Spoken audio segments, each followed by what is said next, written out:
Welcome to this journey through one of the most disturbing cases recorded in United States history. Before we begin, I invite you to leave in the comments where you are watching from and the exact time you are listening to this narration. We are interested in knowing to what places and at what moments of day or night these documented accounts reach. In 1863, the cotton fields of Caldwell County, Kentucky, bore witness to events that would haunt the region for generations to come. Among the rolling hills and weathered tobacco barns where the Ohio River carved its ancient path through limestone bluffs, stood the Witmore plantation. The property stretched across 3,000 acres of fertile bottomland, bordered by dense woodlands that seemed to swallow sound itself. Samuel Crowell arrived at the plantation in the spring of that year, purchased at auction in Louisville for the considerable sum of $800. The transaction, recorded in the ledgers of the Witmore estate, noted his age as 22 and his condition as having what the auctioneer termed a congenital deformity. What appeared to be a third limb protruding from his lower torso had earned him the cruel nickname that followed him from plantation to plantation across the South. The overseer's journal, discovered decades later during renovations of the main house, provides the earliest written account of Samuel's arrival. Jacob Hensley, a man known for his methodical record-keeping, wrote in his careful script that the new acquisition presented certain challenges in housing arrangements. The other slaves, he noted, had been reluctant to share quarters with Samuel, though Hensley attributed this to superstition rather than any legitimate concern. Samuel was assigned to work the fields farthest from the main house, beyond the creek that marked the boundary between cultivated land and the wild timber that stretched toward the county line. His quarters were established in a converted tool shed near the edge of the property, isolated from the slave cabins that clustered around the barn complex. The arrangement, according to Hensley's notes, was intended to minimize disruption to the plantation's routine operations. The Witmore family consisted of plantation owner Jeremiah Witmore, his wife Martha, and their 3 children. Daughters Elizabeth and Catherine, aged 19 and 17 respectively, and son Thomas, 21. The family had operated the plantation for 2 generations, having inherited the property from Jeremiah's father, who had established the operation in the early 1800s when Kentucky's tobacco industry was still finding its footing in the competitive southern market. Jeremiah Witmore's reputation in Caldwell County was that of a progressive planter, one who maintained that proper management and Christian oversight could produce both profitable harvests and moral improvement among his human property. He had been known to allow his slaves limited education in basic reading, primarily for practical purposes related to their work responsibilities. The local newspaper, the Princeton Clarion, had featured articles about his methods, holding up the Witmore operation as an example of enlightened plantation management. Martha Witmore, according to correspondence preserved in the County Historical Society, maintained extensive gardens and supervised the domestic operations of the household. Her letters to relatives in Louisville reveal a woman concerned with maintaining proper appearances and social standing within the county's planter class. She frequently hosted gatherings for the wives of neighboring plantation owners, events that reinforced the social bonds essential to the region's agricultural economy. The Witmore children had been educated by private tutors, as was customary for families of their standing. Elizabeth, the elder daughter, had shown particular interest in botanical studies, maintaining detailed sketches and notes about the native plant species found throughout the property. Her journals, written in a precise hand, documented seasonal changes in the plantation's natural environment with scientific attention to detail that was unusual for young women of her social class. Thomas Witmore had recently returned from 2 years of study at Transylvania University in Lexington, where he had concentrated on agricultural sciences and land management. His father intended for him to gradually assume greater responsibility for plantation operations, preparing him for eventual inheritance of the property. Local records indicate that Thomas had been considered one of the most eligible bachelors in the county, with several neighboring families expressing interest in potential marriage alliances. Catherine, the younger daughter, was described by family friends as possessing an unusually quiet disposition. Unlike her sister's outward engagement with natural studies, Catherine preferred solitary activities such as needlework and reading. Her presence in the family correspondence is notably limited, with most references appearing in passing mentions of household activities rather than detailed discussions of her interests or activities. If you're enjoying the story and feel like helping the channel with any amount, please support us by clicking the thanks button and donating whatever you wish. This really helps the channel keep posting new stories. During Samuel's first months at the plantation, the routine established by Hensley kept him largely separate from the main plantation community. His work assignments focused on clearing timber from areas designated for future cultivation, tasks that could be performed without close supervision or interaction with other workers. The overseer's records indicate that Samuel proved to be an exceptionally capable laborer, able to accomplish tasks that typically required multiple workers. The isolation of Samuel's work area meant that weeks could pass without direct contact between him and the plantation's central operations. His meals were delivered to his quarters by other slaves, and his tool requirements were handled through written requests submitted to the overseer's office. This system, while maintaining the separation that Hensley deemed necessary, also created gaps in the detailed monitoring that characterized most plantation operations. As summer progressed into autumn, subtle changes began to appear in the plantation's normal rhythms. Several slaves reported hearing unusual sounds from the direction of Samuel's work area, though these reports were initially dismissed as the natural noise of timber clearing operations. The Witmore family's daily routines continued without apparent disruption, with harvest preparations proceeding according to established schedules. The first documented concern appeared in a letter from Martha Witmore to her sister in Louisville, dated October 15, 1863. She mentioned that some of the household servants had begun requesting reassignment of duties that would take them away from the property's outer boundaries. When pressed for explanations, the servants had been unable to provide specific reasons for their reluctance, citing only a general uneasiness about venturing too far from the main house as daylight faded. Jacob Hensley's journal entries from this period show increased attention to security measures and patrol schedules.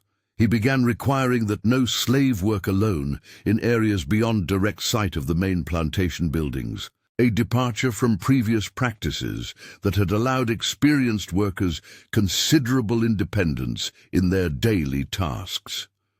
The overseer noted that these precautions were implemented as preventive measures rather than in response to any specific incident. Elizabeth Witmore's botanical journals from late autumn contain references to unusual disturbances in the wildlife patterns she had been documenting throughout the year. Birds that typically migrated through the property during specific seasons had altered their routes, avoiding areas where they had previously established regular feeding and nesting sites. Her sketches show abandoned nests and disturbed ground cover in locations that had previously shown stable ecological patterns. The first direct acknowledgement of irregularities came in a report filed with the county sheriff's office in early November. Jeremiah Witmore reported the disappearance of farming equipment from storage areas near the property's eastern boundary, the same region where Samuel had been assigned his timber clearing work. The missing items included specialized tools used for ground preparation and soil cultivation, equipment that would be valuable to anyone attempting to establish unauthorized farming operations. Sheriff Marcus Talbot's investigation into the missing equipment produced few concrete results. His written report, preserved in the county courthouse archives, notes that the storage areas showed signs of systematic removal rather than hasty theft, suggesting someone with detailed knowledge of the tool's locations and purposes. No evidence of forced entry was discovered, indicating that whoever had taken the equipment possessed legitimate access to the plantation's outer facilities. During his investigation, Sheriff Talbot interviewed Samuel Crowell, marking the first official interaction between county authorities and the subject who would later become central to the case. The sheriff's notes describe Samuel as articulate and cooperative, providing detailed accounts of his work activities and daily routines. Nothing in Talbot's report suggests any suspicion regarding Samuel's involvement in the missing equipment.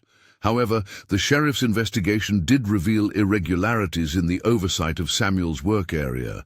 Hensley's patrol schedules, which were supposed to include regular checks on all plantation operations, had been modified to avoid the timber clearing sites during certain hours of the day. When questioned about these modifications, Hensley explained that the changes had been made to accommodate Samuel's unusual working pace and to avoid disrupting his productivity. The winter months brought a temporary suspension of timber clearing activities as seasonal weather made such work impractical and potentially dangerous.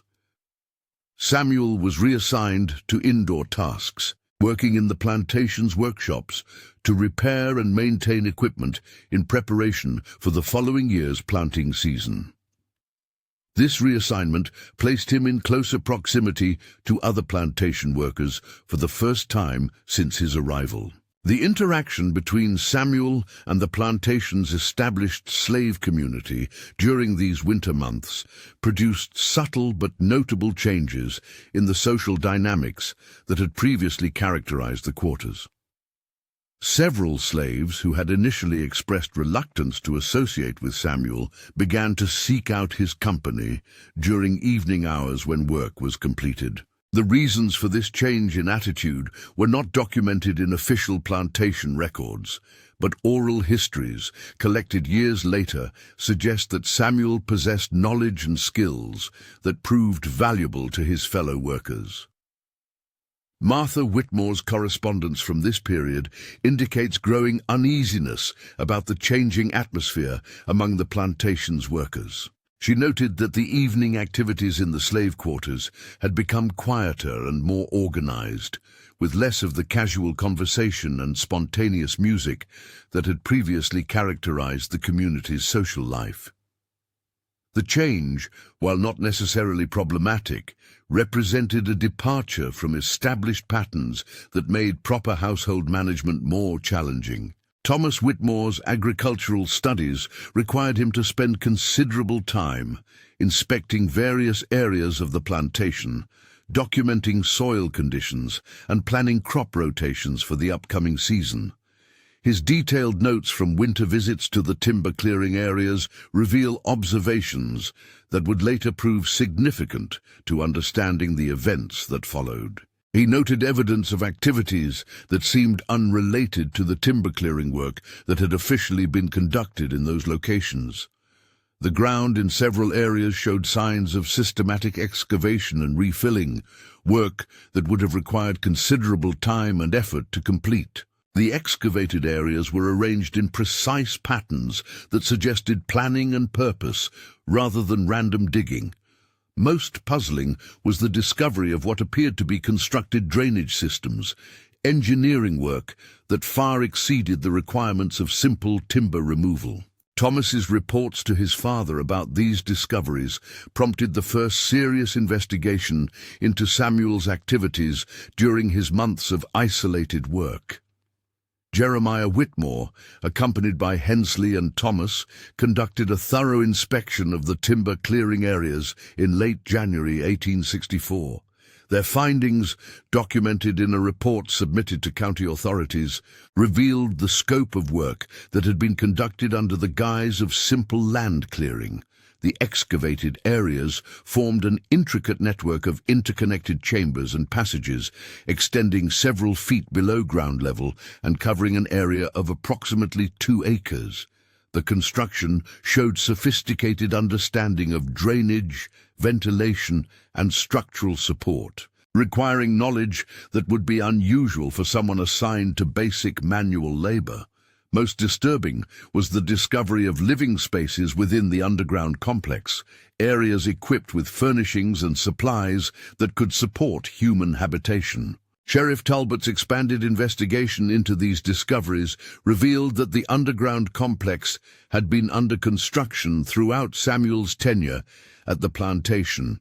The scope of the work suggested that it could not have been completed by a single person, indicating that Samuel had assistance from other plantation workers. However, attempts to identify these accomplices proved unsuccessful, as no slave would acknowledge knowledge of the construction activities. The investigation also uncovered evidence that the complex had been actively used for purposes beyond simple storage or shelter. Personal belongings, food supplies, and various tools suggested that people had been living in the underground areas for extended periods. Most troubling was the discovery of items that had been reported missing from neighboring plantations over the preceding months, indicating that the complex had served as a base for organized theft operations. Elizabeth Witmore's journals from this period reveal her growing awareness that the plantation's carefully maintained social order was built upon foundations that were far more fragile than her family had previously understood. Her observations of the natural environment around the timber-clearing areas documented changes that extended beyond simple human activity. The underground construction had altered drainage patterns across a significant portion of the property, creating conditions that would affect agricultural productivity for years to come. The interrogation of Samuel Crowell regarding the underground complex marked the beginning of revelations that would challenge everything the Witmore family thought they understood about their plantation's operations.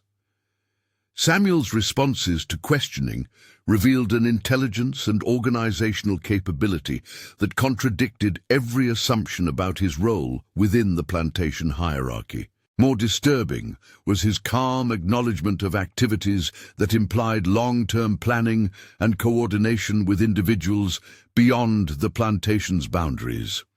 Samuel's explanation for the complex construction centered around what he termed necessary preparations for changes that were coming to the region. He spoke of communications with individuals who remained unnamed, suggesting connections to organized resistance networks that extended far beyond Caldwell County. The complexity of his planning and the resources at his disposal indicated support from sources that authorities had not previously suspected of operating in their area. The interrogation revealed that Samuel's physical deformity, the source of his cruel nickname, was not a natural condition, but rather the result of sophisticated concealment techniques. What appeared to be a third limb was actually an elaborate construction designed to hide items and documents that would have been impossible to conceal through conventional means. The revelation that Samuel had maintained this deception for years demonstrated planning and discipline that redefined everything about his presence at the plantation. Under the careful construction that had simulated physical deformity, authorities discovered a collection of documents that revealed the scope of Samuel's actual activities. Maps of the region showing plantation locations, road networks, and geographic features provided evidence of systematic intelligence gathering. Lists of names, dates, and coded references suggested coordination with resistance networks that extended throughout Kentucky and into neighboring states. Most shocking was the discovery of detailed plans for operations that had not yet been implemented. The documents outlined strategies for plantation disruption, resource acquisition, and population movement that revealed Samuel's role as a coordinator rather than simply a participant in resistance activities. The level of detail and the scope of the planned operations suggested organizational capabilities that law enforcement had not suspected existed in their region. The investigation into Samuel's background revealed that his presence at the Witmore plantation had been the result of deliberate placement rather than random auction purchase. Records from the Louisville slave market showed irregularities in the transaction that brought Samuel to Caldwell County, including payment arrangements that could not be traced to their ultimate source. The elaborate deception surrounding his purchase suggested resources and connections that extended far beyond what would be available to typical resistance operations. Sheriff Talbot's expanded investigation uncovered evidence of a network that had been operating throughout central Kentucky for several years, using individual placements like Samuel's to gather intelligence and coordinate resistance activities. The network's sophistication and the resources at its disposal represented a level of organization that challenged fundamental assumptions about the nature of slave resistance in the region. The Witmore family's reaction to these revelations reflected the broader impact that the discovery had on the county's planter community. The realization that their assumptions about control and security had been systematically undermined created a crisis of confidence that extended far beyond simple concerns about property loss. The psychological impact of discovering that their most basic beliefs about their society's stability were built on false assumptions proved more disturbing than the material damage caused by the resistance activities. Martha Witmore's letters to relatives during this period reveal a woman struggling to maintain her sense of reality in the face of revelations that contradicted everything she had believed about her family's situation. Her correspondence shows increasing preoccupation with security measures and growing suspicion about the loyalty of household staff who had served the family for years without previous incident. Thomas Witmore's agricultural journals from the spring of 1864 show his struggle to maintain normal plantation operations while dealing with the aftermath of the investigation. His notes reveal that the discovery of the underground complex had destroyed his confidence in his ability to assess and control the plantation's operations. The systematic deception that had been maintained under his observation raised questions about his readiness to assume responsibility for the family's agricultural interests. Elizabeth's botanical studies during this period took on different characteristics, with her observations focusing on signs of human activity that she had previously overlooked or misinterpreted. Her journals show growing awareness of the ways that natural environments could be modified to conceal human presence, knowledge that cast her previous scientific work in a different light. Catherine Witmore's response to the revelations remained characteristically quiet, but family correspondence suggests that the events had a profound impact on her understanding of the world around her. References to her behavior during this period indicate withdrawal from already limited social activities, an increased preference for solitude within the safety of the main house. The broader investigation prompted by Samuel's case revealed similar resistance activities at plantations throughout the county, suggesting that the Witmore plantation had been selected as part of a coordinated network rather than as an isolated target. The scope of the operations that came to light during the expanded investigation challenged law enforcement capabilities and required coordination between multiple counties to address effectively. Sheriff Talbot's reports from this period reveal his struggle to understand and respond to resistance activities that operated according to principles and strategies that were unfamiliar to local law enforcement. The systematic nature of the intelligence gathering and the sophisticated planning that characterized the network's operations required investigative approaches that had not previously been necessary in Caldwell County. The legal proceedings that followed Samuel's arrest were complicated by questions about jurisdiction and appropriate charges for activities that seemed to exist in legal categories that had not been clearly defined by existing statutes. The complexity of the case and the implications for regional security attracted attention from state and federal authorities who had not previously been involved in local plantation management issues. During the legal proceedings, additional details emerged about Samuel's background and the network that had supported his placement at the Witmore plantation. Testimony revealed that he had received education and training that far exceeded what would have been available to most individuals in his situation, suggesting access to resources and instruction that remained mysterious to investigating authorities. The trial testimony included accounts of Samuel's activities during his months at the plantation that revealed capabilities and knowledge that contradicted every assumption about his role and status. Witnesses described observations of behavior and conversations that, when viewed in the context of later discoveries, showed systematic deception that had been maintained consistently over an extended period. Most disturbing to the local community was testimony that revealed the extent to which Samuel had successfully integrated into plantation operations, while simultaneously conducting activities that undermined the very foundations of the system he appeared to be serving. The psychological impact of realizing that such comprehensive deception was possible challenged basic assumptions about social control and security. The investigation's revelation that the underground complex had been under construction for months without detection by plantation authorities raised questions about the adequacy of oversight systems that had previously been considered effective. The scope of the construction work and the resources required for its completion suggested that the resistance network possessed capabilities that had been systematically underestimated.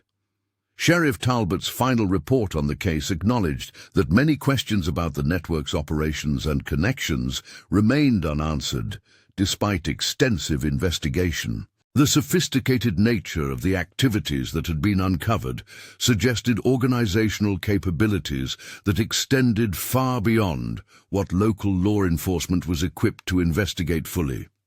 The impact of Samuel's case on the Witmore plantation proved to be permanent and far-reaching. The family's confidence in their ability to maintain effective control over their operations never fully recovered from the revelations about the systematic deception that had been conducted under their supervision. The psychological trauma of discovering that their most basic assumptions about security and loyalty were unfounded created lasting changes in their approach to plantation management. Jeremiah Witmore's health declined significantly following the investigation, with family correspondence indicating that he never recovered from the stress of discovering how completely his understanding of his own plantation's operations had been compromised. His death in late 1864 was attributed to natural causes, but family members privately acknowledged that the events surrounding Samuel's case had contributed to his deteriorating condition. Martha Witmore's management of household operations became increasingly restrictive and suspicious following the investigation. Her correspondence shows growing isolation from the social networks that had previously provided support and validation for her role in county society. The knowledge that her family's security had been compromised by activities she had failed to detect created lasting anxiety about her ability to protect her household. Thomas Witmore's assumption of responsibility for plantation operations was complicated by the damage to agricultural productivity caused by the underground construction and the ongoing security concerns that affected labor management. His journals from this period show struggle to maintain profitable operations while implementing security measures that were necessary but costly and disruptive to established routines. The broader impact on Caldwell County's planter community included implementation of security measures and oversight systems that fundamentally changed the character of plantation operations throughout the region. The revelation that sophisticated resistance networks had been operating undetected for extended periods prompted changes in labor management and security protocols that affected every agricultural operation in the county. Elizabeth Witmore's botanical studies were discontinued following the investigation, as her parents determined that her independent activities around the plantation posed security risks that could not be adequately managed. Her journals from this period show frustration with restrictions on her movements and activities, but also acknowledgement that her previous freedom had been based on assumptions about plantation security that had proven false. Catherine Witmore's withdrawal from already limited social activities became more pronounced following the investigation.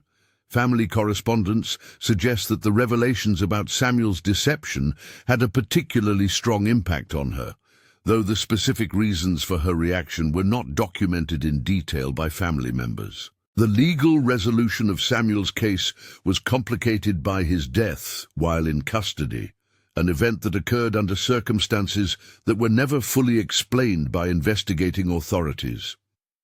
The official report attributed his death to natural causes related to his previous medical conditions, but the timing and circumstances raised questions that were never satisfactorily answered. Sheriff Talbot's investigation into Samuel's death revealed inconsistencies in the security and medical care provided during his detention, but no evidence of deliberate misconduct by custody personnel. The investigation concluded that the death resulted from complications related to the medical procedures required to address the physical modifications that Samuel had made to maintain his deception. The autopsy results revealed the full extent of the sophisticated modifications that Samuel had made to his body to maintain the appearance of physical deformity. The procedures required to create and maintain these modifications demonstrated access to medical knowledge and resources that raised additional questions about the network that had supported his activities. The discovery that Samuel's physical modifications had been maintained for years without detection by medical personnel who had examined him during his plantation placement raised disturbing questions about the sophistication of the deception techniques available to the resistance network. The knowledge and resources required for such modifications suggested support systems that extended far beyond what authorities had previously suspected. The investigation's conclusion acknowledged that many aspects of Samuel's case remained unexplained despite extensive examination of evidence and testimony. The sophisticated nature of the activities that had been uncovered suggested organizational capabilities and resources that local authorities were not equipped to fully investigate or understand. The long-term impact of Samuel's case on the region extended far beyond the immediate security concerns that prompted changes in plantation operations. The psychological effect of discovering that fundamental assumptions about social control and security were based on illusions created lasting changes in the character of rural Kentucky society. The underground complex that Samuel had constructed was eventually filled and sealed, but its existence continued to influence agricultural operations on the Witmore plantation for years after its discovery. The altered drainage patterns and soil conditions created ongoing challenges for crop production that served as permanent reminders of the sophisticated planning that had characterized Samuel's activities. Local historical records from the years following Samuel's case show implementation of security and oversight measures throughout Caldwell County that fundamentally changed the character of agricultural operations in the region. The awareness that sophisticated resistance networks could operate undetected for extended periods created lasting anxiety about security that affected every aspect of rural life. The Witmore plantation continued operations under Thomas's management, but never regained the productivity or profitability that had characterized its operations before Samuel's arrival. The combination of physical damage caused by the underground construction and the ongoing security concerns that affected labor management created challenges that proved impossible to overcome completely. Church records from the period following Samuel's case show increased emphasis on surveillance and control measures in religious activities that had previously been considered safe and routine. The revelation that resistance networks had operated sophisticated intelligence-gathering operations prompted suspicion about activities and gatherings that had not previously been considered security concerns. County government records from this period show implementation of new reporting and oversight requirements for plantation operations that reflected the expanded awareness of security threats posed by organized resistance networks. The administrative burden of these new requirements contributed to the declining profitability of agricultural operations throughout the region. The broader implications of Samuel's case extended to other counties throughout Kentucky, as law enforcement agencies shared information about resistance network activities and capabilities that had been discovered during the investigation. The sophisticated nature of the operations that had been uncovered prompted changes in security protocols that affected rural communities throughout the state. Educational activities and literacy programs that had previously been considered beneficial for plantation management came under increased scrutiny following the revelation that Samuel's exceptional capabilities had been developed through access to education and training that remained mysterious to investigating authorities. The potential security implications of providing education to enslaved populations became a source of ongoing debate and concern. The medical modifications that Samuel had made to maintain his deception raised questions about access to medical knowledge and procedures that authorities had not previously considered security concerns. The sophistication of the techniques that had been employed suggested resources and expertise that were not available through conventional medical channels. Trade and transportation networks that connected Caldwell County to other regions came under increased surveillance following the investigation's revelation that resistance activities had been coordinated across multiple counties and states. The systematic nature of the intelligence gathering that had supported Samuel's placement raised concerns about the security implications of routine commercial and social connections.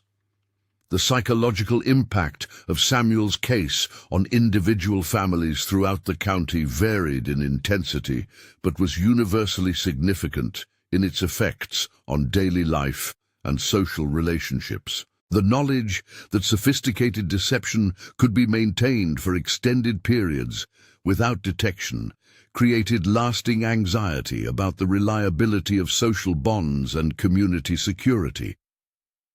Financial records from plantations throughout the county show declining profitability in the years following Samuel's case, as the costs of implementing enhanced security measures combined with reduced productivity to create economic challenges that many operations were unable to overcome. The regional economy suffered long-term effects that extended far beyond the immediate costs of the investigation. Marriage and social relationships within the county's planter community were affected by the heightened security concerns that followed Samuel's case. The revelation that resistance networks had operated sophisticated intelligence operations prompted increased caution about social interactions and information sharing that had previously been considered routine and safe. The children of plantation families who came of age during the period following Samuel's case grew up with security awareness and social constraints that fundamentally differed from the experiences of previous generations. The impact of living with heightened security concerns and restricted social activities created lasting changes in the character and expectations of rural Kentucky society. Documentation of Samuel's case in county and state records was handled with unusual secrecy measures that reflected official concerns about the security implications of publicizing the sophisticated capabilities that resistance networks had demonstrated. The restricted access to information about the case created additional anxiety and speculation within the community.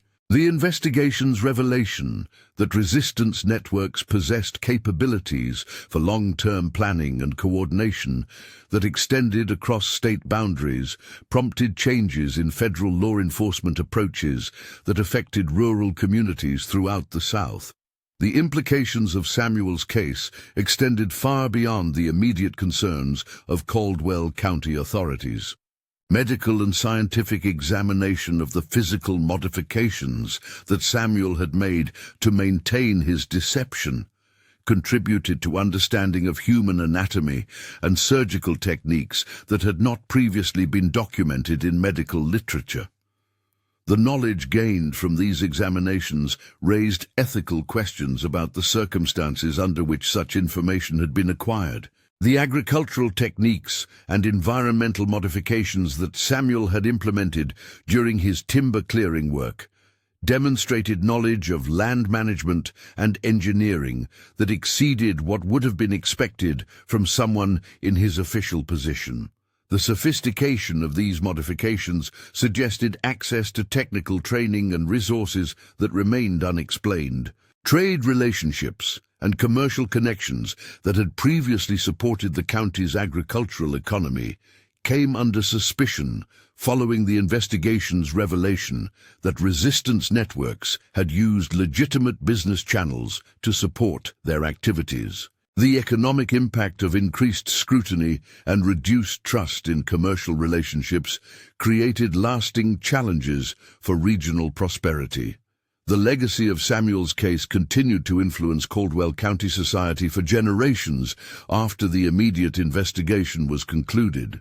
Family histories and oral traditions preserved accounts of the events that shaped understanding of security and social relationships well into the 20th century. County historical societies and academic researchers who examined Samuel's case in later decades found that many questions about the resistance network's operations and capabilities remained unanswered despite extensive documentation of the investigation. The sophisticated nature of the activities that had been uncovered suggested organizational capabilities that exceeded contemporary understanding of resistance movements. The physical evidence of Samuel's activities, including the filled underground complex and modified agricultural areas, remained visible to careful observers for decades after the investigation concluded. These permanent changes to the landscape served as lasting reminders of the sophisticated planning and execution that had characterized resistance activities in the region. Educational institutions and historical societies that studied Samuel's case in later periods found that the events raised questions about social control and resistance that remained relevant to understanding the broader history of slavery and resistance movements throughout the South. The case provided insights into the capabilities and strategies of resistance networks that had not been documented in other historical records. The impact of Samuel's case on law enforcement and security practices in rural Kentucky created precedents that influenced approaches to investigation and surveillance well into the modern era. The techniques and strategies that were developed in response to the sophisticated resistance activities discovered during the investigation became standard elements of law enforcement training and operations.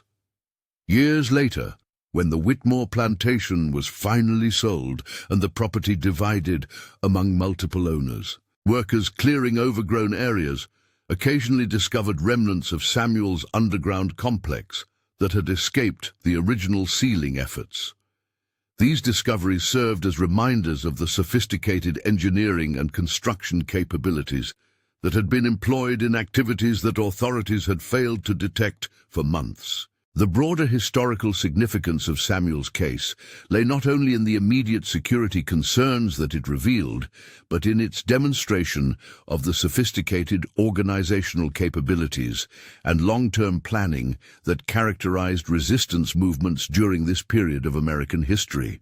The case provided evidence of resistance network activities that challenged conventional understanding of the capabilities and strategies available to enslaved populations.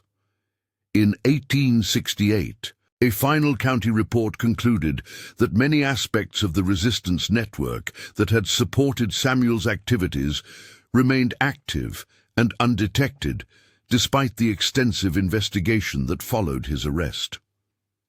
The report acknowledged that law enforcement capabilities were insufficient to fully investigate or understand the scope of resistance activities that were operating throughout the region.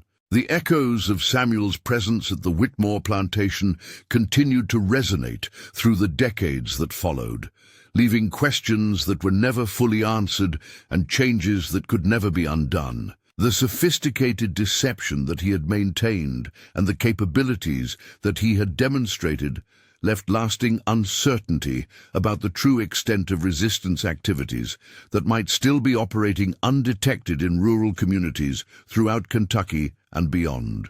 The final documented reference to Samuel Crowell's case appeared in a brief notation within the personal papers of Sheriff Marcus Talbot, discovered following his death in 1872. The handwritten entry, dated December 31st, 1869, contained only a single line: "The third leg still walks among us." Local residents reported unusual occurrences in the years that followed the official closure of the investigation. Sounds of digging could be heard on quiet nights from areas near the former Witmore property, though no evidence of fresh excavation was ever discovered during daylight inspections. The phenomena were typically dismissed as the settling of filled earth or the activities of burrowing animals, but the timing and consistency of these reports suggested patterns that defied natural explanation. Thomas Witmore's agricultural records from 1870 show his decision to abandon cultivation of the areas where Samuel's underground complex had been discovered. Despite the passage of 6 years and extensive soil treatment, crops planted in these locations consistently failed to achieve normal growth patterns. The land seemed to resist agricultural use, as if the modifications made during Samuel's tenure had created permanent changes to its fundamental character. In 1871, Martha Witmore made her final entry in the family correspondence that had documented the plantation's decline following Samuel's case. Her letter to relatives in Louisville mentioned her intention to relocate to town, as the isolation of the plantation had become unbearable. She wrote that the property held too many memories of events that could never be properly understood or forgotten. The Witmore plantation was sold in 1872 to a consortium of investors who planned to divide the property for development as smaller farms. The sale documents included specific exclusions for the areas where Samuel's underground construction had been located, as the legal complications surrounding these locations had never been fully resolved. The excluded areas were eventually transferred to county ownership and left undeveloped.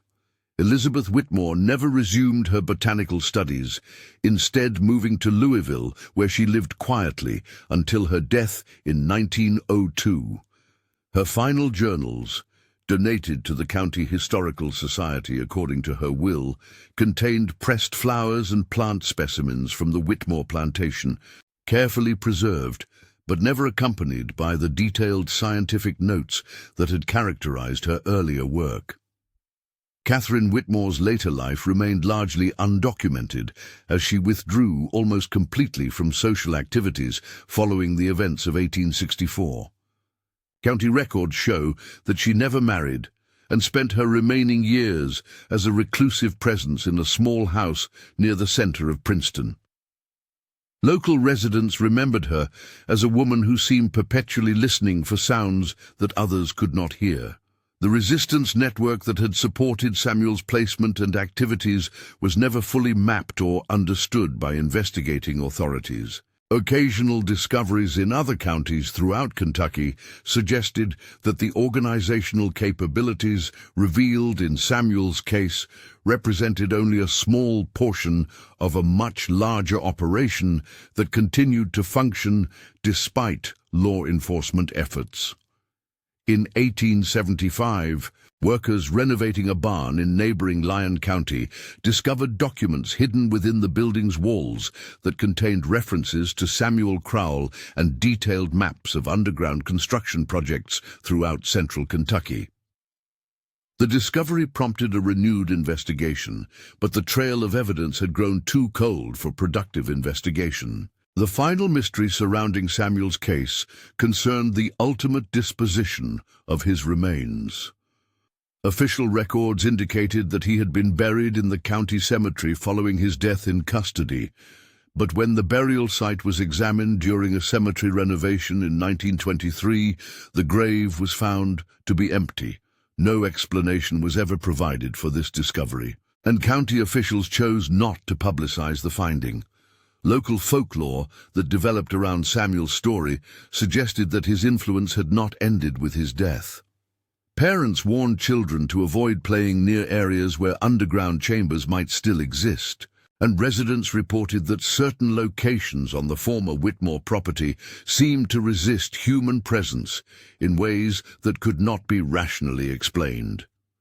The broader historical impact of Samuel's case extended well beyond Caldwell County, influencing law enforcement approaches and security measures throughout the South. The sophisticated deception and organizational capabilities that he had demonstrated challenged fundamental assumptions about the nature of resistance activities and the effectiveness of traditional control measures. Academic researchers who examined county records in later decades found that many documents related to Samuel's case had been removed from public files or had disappeared under circumstances that were never adequately explained.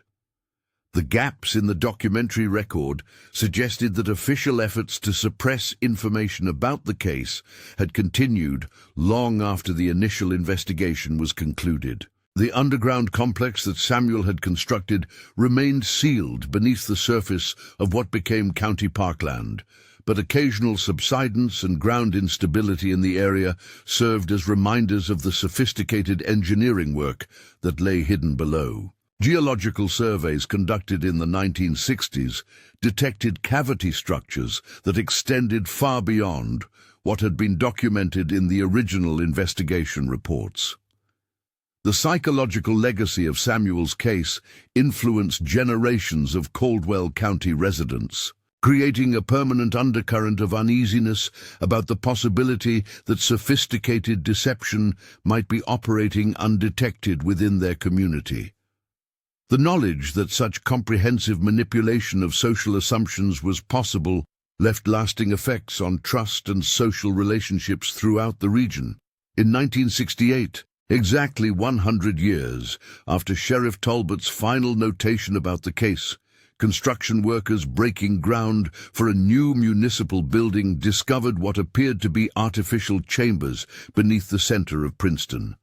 The discovery was quickly sealed and covered, with official reports attributing the findings to natural limestone formations.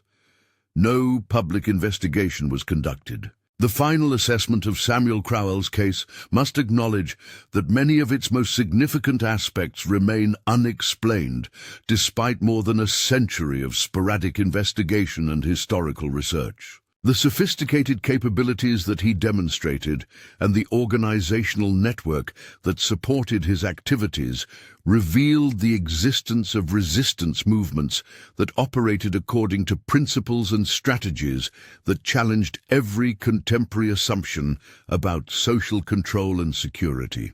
The terror that Samuel's story continues to evoke lies not in supernatural elements or explicit violence, but in the demonstration that reality itself can be systematically manipulated by those who possess sufficient knowledge, patience, and determination. His legacy serves as a permanent reminder that the foundations upon which communities build their sense of security and understanding may be far more fragile than anyone dares to acknowledge. The sounds of digging that residents still report hearing on quiet nights near the former Witmore property may be nothing more than the settling of old earth and the activities of burrowing animals. But the possibility that they represent something more purposeful, something that continues the work that Samuel began more than a century ago, ensures that his story remains a source of unease for those who understand that some questions should never be asked and some truths should never be uncovered. And perhaps on those darkest nights when the wind carries sounds from places where no sounds should be, the people of Caldwell County remember that Samuel Crowell's third leg was never really a deformity at all, but rather a carefully constructed lie that concealed truths too terrible for their world to acknowledge. The horror of his story lies not in what was discovered, but in the certainty that much more remains hidden, waiting patiently beneath the surface of a reality that may be far less solid than it appears.